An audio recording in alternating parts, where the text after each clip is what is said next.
से जय जिनेंद्र। आज मुझे सुनानी गुरु प्रज्ञा की कहानी है, आज मुझे सुनानी गुरु प्रज्ञा की कहानी है।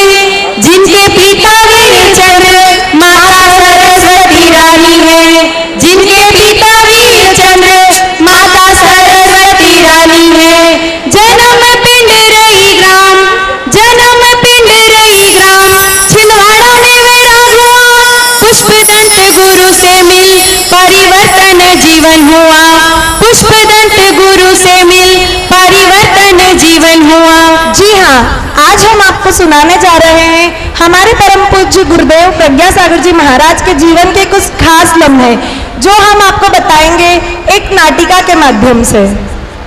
सुनो भक्त तुम आज सुनो, गर्व का सुनो जी, सुनो भक्त तुम आज सुनो जी। पहला किस्सा गर्व का सुनो जी, क्या समाते दिलदार मेरा लाल सरकार, क्या समाते दिलदार। माँ के 8वें पुत्र थे हमारे गुरुदेव, किंतु माँ के लिए तो पहला पुत्र हो या 8वां पुत्र हो, वो एक समान ही होता है। 8वें पुत्र की जब माँ को पता चला कि गर्भवती है, तब माँ बहुत खुश हुई। और तीर्थंकर की माता को जिस तरह सपने आते थे, वैसे ही हमारी गुरुदेव की माँ को भी दो स्वप्न आए थे। माँ बहुत उत्साहित थी, पिता के पास गई। पिता ने कहा, मुझे इन स्वप्न का मतलब तो नहीं पता, किंतु बहुत ही शुभ संकेत आने वाले हैं, ये अवश्य मुझे पता है। फिर देखिए कि क्या होता है घर में जब सबको पता चलता है कि गुरुदेव की सरस्वती माँ फिर से गर्भवती।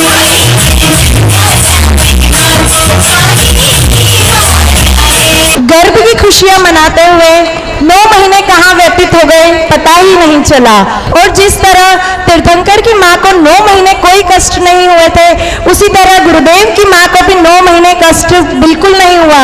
दैनिक कार्यों को करते करते बिना पूर्वाभास के एक दिन अपनी दैनिक क्रियाओं में लगी हुई माँ को अचानक ऐसा हुआ एहसास कि शायद कुछ होने वाला है। और जैसे ही 2 मिनट के दर्द के बाद देखिए गुरुदेव का जन्म हो गया है। बधाई हो, बधाई हो, बधाई हो। देखो बट रही बधाई पिंडरी ग्राम में, देखो बट रही बधाई पिंडरी ग्राम में। जशोदा है लल्ला का पिंडरी ग्राम में। लल्ला के आने से घर में अलग ही रौनक आ गई थी। कोई अपने छोटे भाई को क्या कहकर बुलाता था, तो कोई क्या कहकर बुलाता था। तो सोचा कि क्यों ना लल्ले का नाम रखा जाए। तो देखिए, आइए हम आपको दिखाते हैं कि लल्ला के नामकरण का महोत्सव कैसे हुआ पिंडरी ग्राम में।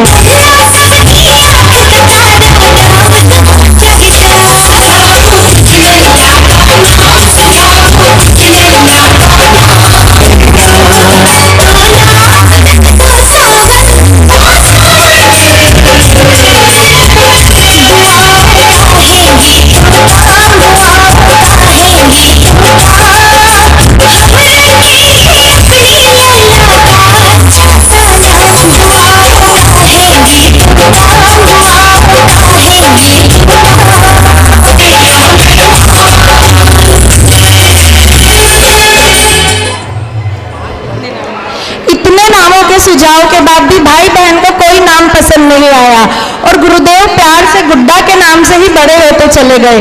जब गुरुदेव 3 माह के थे, तब एक बहुत ही घटना रोमांचित कर देने वाली गुरुदेव के साथ घटी। तो क्या थी वो घटना, आइए हम दिखाते हैं आपको उस घटना का एक दृश्य। सरस्वती आइए लल्ला, वीर चंद्र का दुलारा है। माँ ने लाके उसको धूप में बुलाया। और लल्ला की नींद लगते ही माँ ने सोचा कि लल्ला सो गया है और वो अपने कामों में व्यस्त हो गई। तभी अचानक एक घटना घटी। क्या थी वो घटना, देखिए।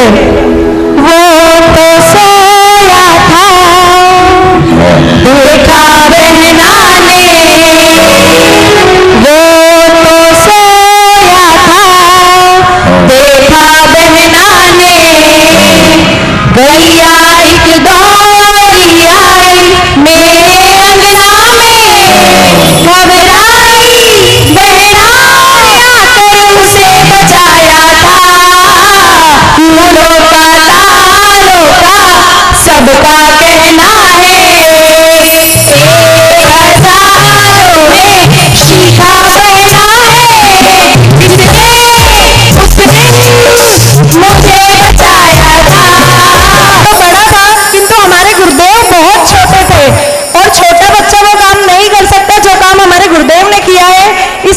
हिस्से को ध्यान से सुनिए।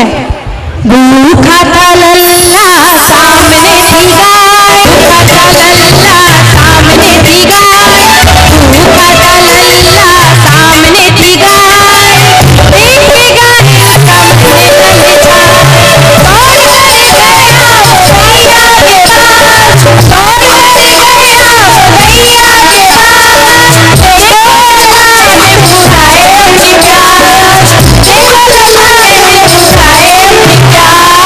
किस्सा आपको ऐसा लग रहा है, लेकिन ये बहुत ही रियल किस्सा है गुरुदेव का।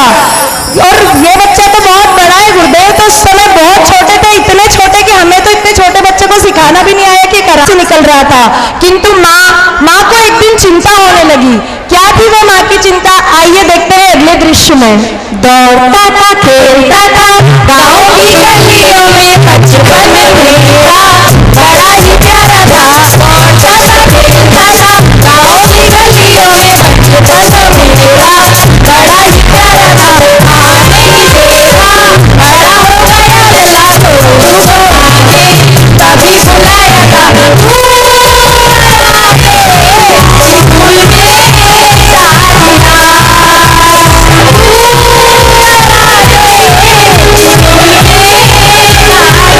माँ की आज्ञा पाकर भाई सुदर्शन गुड्डा को लेकर स्कूल की ओर चल पड़े। इसी तरह पहले बच्चों के इंटरव्यू नहीं हुआ करते थे। पहले एक फॉर्मूला था, जो फॉर्मूला हमने गुरुदेव के मुख से ही सुना था कि सिर पर से फॉर्मूला था कि बच्चे का हाथ सर के ऊपर से कान पकड़ना चाहिए। पता नहीं उस समय गुड्डा का कान पकड़ाया नहीं या उन्होंने नहीं पकड़ा, तो उस कारण एडमिशन नहीं हो पाया। एडमिशन ना होने के कारण भाई सुदर्शन छोटे मन के साथ और गुड्डा बड़े मन के साथ खुश होते हुए घर की ओर चले गए। और फिर वापस जुलाई में भाई सुदर्शन ने अच्छी तरीके से अभ्यास करवाया। पूर्व अभ्यास के साथ गुड्डा वापस अपने स्कूल की ओर चल पड़े, गुड्डू अपने स्कूल की ओर चल पड़े। वापस सर ने वही फॉर्मूला अपनाने को कहा। सर को विश्वास तो था कि अब तो हाथ पकड़ में कान पकड़ में आ ही जाएगा, और कान पकड़ में आ गया। कान पकड़ में आ गया। तब सर ने एडमिशन दाखिले के लिए गुड्डू का नाम पूछा। तो देखिए उस समय दोनों भाई की मनोदशा क्या थी। सर, गुड्डू बड़ा हो गया है, इसका हम नाम लिखाना चाहते हैं, आप नाम लिख दीजिए। अरे भैया अभी तो बहुत छोटा है, इसका नाम कैसे लिखें, इसका तो हाथ भी अभी कान तक नहीं पहुंच रहा है। नहीं माँ साहब, ये बहुत होशियार है, ये सब कुछ आता है, सब कुछ भी पूछ लीजिए आप जो क्लास में पढ़ाते हैं ये सब जानता है, आप तो नाम लिख दीजिए। नहीं, लेकिन विधि तो ये है कि पहले इसका कान तक हाथ पहुंचे, इसकी उम्र में पहुंच जाए, तब नाम लिखा जाता है। माँ साहब आप देखिए तो सही, उसकी योग्यता देखिए, इस प्रतिभा देखिए, आप तो नाम लिख दीजिए। अरे आप जिद करते हैं चलो लिख देता हूँ, आप जिद करते हैं चलो लिख देता हूँ, बोलो क्या नाम लिखूं। माँ साहब भैया ने कहा था मनोज नाम लिखा देना, लेकिन मुझे जम नहीं रहा है। फिर कहा जितेंद्र लिखा दो। उसमें एक कलाकार के नाम भैया ने मुझसे कहा था, रमेश भैया ने, कि नाम लिखा देना, लेकिन मुझे नहीं मिला। मैंने कहा माशा मुझे जमते नहीं है। ऐसा करते गुड्डू से ही पूछ लेते हैं क्या नाम लिखना है। गुड्डू से कुछ नाम बताए, माँ साहब ने नाम बताए, ये रख दे। अंत में कहा विवेक नाम रख दे। इन्होंने बहुत प्रसन्नता के साथ कहा हाँ विवेक लीजिए, विवेक बहुत अच्छा नाम है। और उनका उस दिन विवेक नाम लिखा गया। एक बार स्कूल में ऐसे ही रेसेस के समय पेड़ के आसपास खेल रहे थे और पेड़ में फंसकर चड्डी फट गई। फिर क्या था, स्कूल में हम खेल रहे थे पहन के चड्डी, स्कूल में हम खेल रहे थे पहन के चड्डी, पेड़ में चल रहे थे उलट गए फट गई चड्डी, पेड़ में चल रहे थे उलट गए फट गई चड्डी। फिर क्या था, जैसे ही चड्डी फटी सारे दोस्त लगे हंसी उड़ाने, मजाक बनाने, परंतु रेसेस था, घर पास में ही था। बालक विवेक तुरंत ही अपनी माँ के पास गए और उनको सारी बात। तो माँ ने कहा तू खाना खा, जब तक मैं तेरी चड्डी सिल उन्होंने चड्डी सिली, पहनाई और बालक विवेक वापस स्कूल की ओर चले गए। वाह। इसी बीच उनके दूसरे दोस्त की चड्डी फट गई। चड्डी फटी ना, छिड़ा रहे थे, उसका सबसे ज्यादा बुरा बालक विवेक को इसलिए लगा क्योंकि उनके जो परम मित्र थे ना रवि, वो भी उनका मजाक उड़ा रहे थे। इसलिए बालक विवेक को बहुत बुरा लगा और इसी बीच दूसरे दोस्त की भी चड्डी फट गई। जब चड्डी फटी तो गुरुदेव सबने मजाक बनाया, पर बालक विवेक ने मजाक नहीं बनाया बल्कि उसको सपोर्ट करके वहां से बचा के निकाल लिया, क्योंकि उन्हें उस दुख का एहसास था। 5 मिनट पहले ही जो घटना उनके साथ घटी थी, तो उन्होंने अपने दोस्त को सपोर्ट करते हुए और वहां से ले गए। बहुत सुंदर। वक्त अपनी रफ्तार से बढ़ रहा था। माता पिता द्वारा दिए गए पैसे कम पड़ रहे थे। 10 पैसे मिलते थे किंतु खर्चा हो नहीं पा रहा था। दोस्तों के साथ मजाक उड़ाने को चाहिए था। तो मामा ने कहा ऐसा कर, तू मेरी दुकान पे आ और मैं तुझे कुछ पैसे देने लगता हूँ। मामा 10 पैसे की जगह 50 पैसे, 1 रुपया देने लगे और मजा आने लगा। फिर सोचा क्यों ना अपनी दुकान खोली जाए, अपनी दुकान खोलेंगे तो ज्यादा मजा आएगा। तो उन्होंने सिद्ध किराना स्टोर के नाम से अपनी एक छोटी सी दुकान खोली। बहुत सुंदर। तो आइए लेकर चलते हैं उस दुकान के दृश्य की ओर।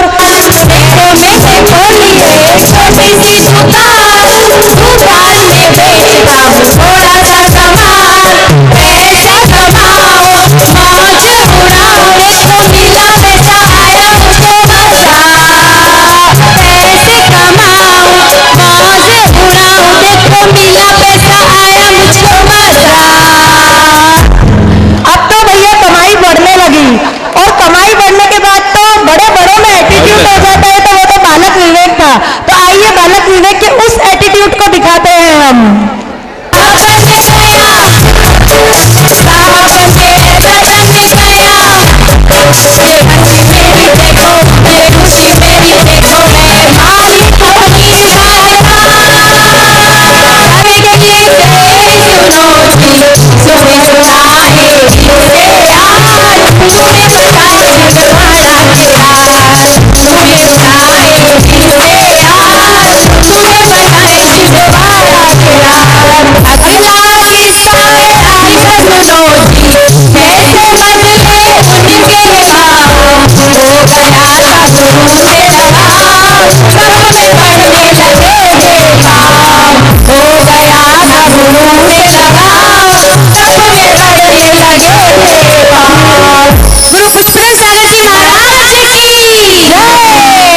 वे छिंदवाड़ा चले गए और जैसे ही उन्हें पता चला कि छिंदवाड़ा में मुनि पुष्पदंत सागर जी महाराज अपने बाल्यती संघ के साथ विराजमान हैं, तो वे तुरंत उनके दर्शन करने पहुंचे। भैया के साथ, सुरेश भैया के साथ छिंदवाड़ा पहुंचे और गुरुदेव के दर्शन करने के साथ ऐसी भक्ति में मस्त हुए कि गुरुदेव के साथ सुबह शाम वहीं रहने लगे, गुरुदेव की भक्ति करने लगे।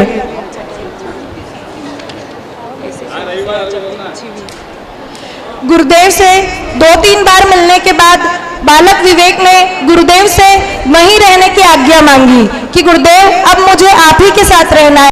माँ की आज्ञा पाकर गुरुदेव ने उन्हें सहमति प्रदान कर दी कि ठीक है, अब आप हमारे साथ रह सकते हैं।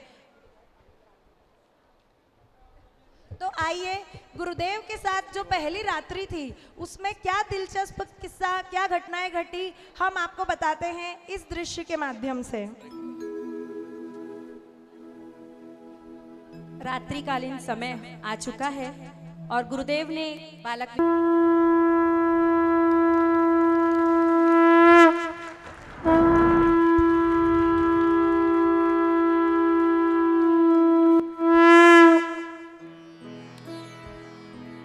इधर गया मैं उधर गया, जाने कहाँ मैं किधर गया, जाने कहाँ मैं किधर गया, अरे लुढ़क गया गुरु के चरणों में, अरे लुढ़क गया गुरु के चरणों में। बालक विवेक पहली बार अपनी माता के बिना सोए थे। वे गुरु को ही अपनी माँ समझकर उन पर लात रखकर सोने लगे। 2-3 बार हटाने के बाद गुरुदेव पुष्पदंत सागर जी ने सोचा कि अब कोई फायदा नहीं है और वह सामायिक करने बैठ गए। अब सामायिक करना ही उचित है। इसे अगर मैंने और बार बार हटाया तो भी ये मेरे पास बार बार आते रहेगा। इसी तरह बालक विवेक गुरुवर के रंग में रंगते चले गए। गुरुदेव पुष्पदंत सागर जी ने भी उन्हें तप की ओर अग्रसर करते हुए प्रतिमाएं दी। बालक विवेक बड़े हो गए और गुरुदेव ने उन्हें प्रतिमाएं दी। बालक विवेक अपनी प्रतिमाओं का पालन बहुत ही विवेक के साथ कर रहे थे और इतने दिनों के बाद पिता उनसे मिलने के लिए आए, किंतु 8 दिन रहने के बाद भी पिता पुत्र में कोई बात नहीं हो पाई। और जब अंतिम दिवस पिता के जाने का समय आया तब पिता अपने पुत्र के पास आए और क्या वो मार्मिक दृश्य था पिता और पुत्र का, आइए हम लेकर चलते हैं आपको उस दृश्य की ओर। मैं पापा के नाम से तेरे जाना जाऊंगा, पर तुझको बेटा ना मैं कह पाऊंगा। मगर सुनो तुम गुरु की बातें, गुरु की आज्ञा मानना। पिता ने पुत्र को जब गले लगाया, अपने आंसू को रोक न पाया। ऐसा लगा कि पिता ने आकर बालक विवेक का अभिषेक किया। पिता द्वारा दी गई सीख कि गुरु आज्ञा का हमेशा पालन करना एवं दीक्षा अभिषेक, जो पिता ने अपने आंसुओं के द्वारा पुत्र का दीक्षा अभिषेक किया था, दीक्षा अभिषेक से इतना संबल मिला कि बालक विवेक ने तुरंत ही गुरुदेव के चरणों में दीक्षा के लिए श्रीफल भेंट कर दिया। अगला किस्सा वैराग्य का सुनो जी, कैसे बदले उनके भाव। हो गया था गुरु से लगाव, तप में बढ़ने लगे थे पाव। हो गया था गुरु से लगाव, तप में बढ़ने लगे थे। और जैसे ही आज गुरुदेव पुष्पदंत सागर जी ने बालक ब्रह्मचारी विवेक भैया की दीक्षा की घोषणा की, वैसे ही परतापुर की समाज में हर्ष उल्लास का मौका आ गया। लोग हल्दी, मेहंदी, उबटन, बारात के माध्यम से दीक्षाओं की सारी विधि कराने लगे। तो आइए हम आपको लेकर चलते हैं गुरुदेव की दीक्षा के पूर्व की क्रियाओं की ओर। क्रियाएं यहाँ पर हो रही हैं और गुरुदेव ने ब्रह्मचारी विवेक से कह दिया है। वो क्या कह रहे हैं ब्रह्मचारी विवेक से, चंद पंक्तियां मनोज जी के मुख से इसी नाटक में सुने। आ चल के तुझे मैं लेके चलूं एक ऐसे गगन के तले, जहाँ गम भी न हो आंसू भी न हो, बस प्यार ही प्यार पले। एक ऐसे गगन के तले सूरज की पहली किरण से आशा का सवेरा जागे, चंदा की किरण से धुलकर घनघोर अंधेरा भागे। कभी धूप मिले कभी छाँव मिले, लंबी सी डगर न पले, जहाँ गम भी न हो आंसू भी न हो, बस प्यार ही प्यार पले। एक ऐसे गगन के तले। सही संदेश गुरुदेव ने मुझसे कहा और मैं इस रास्ते पे चल गया।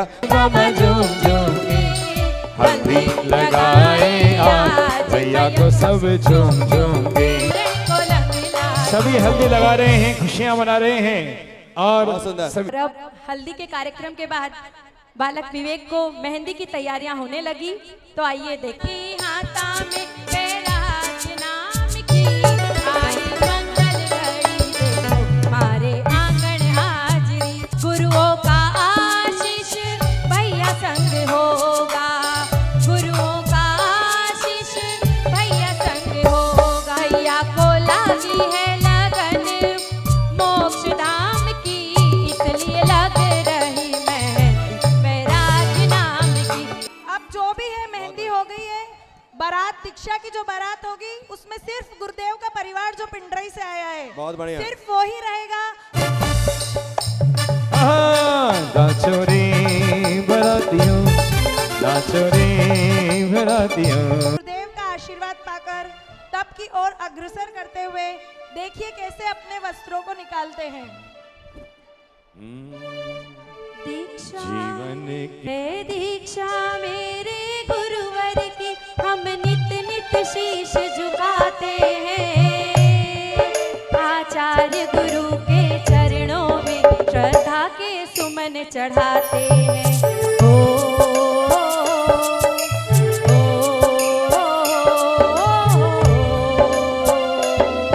जीवन है ये नश्वर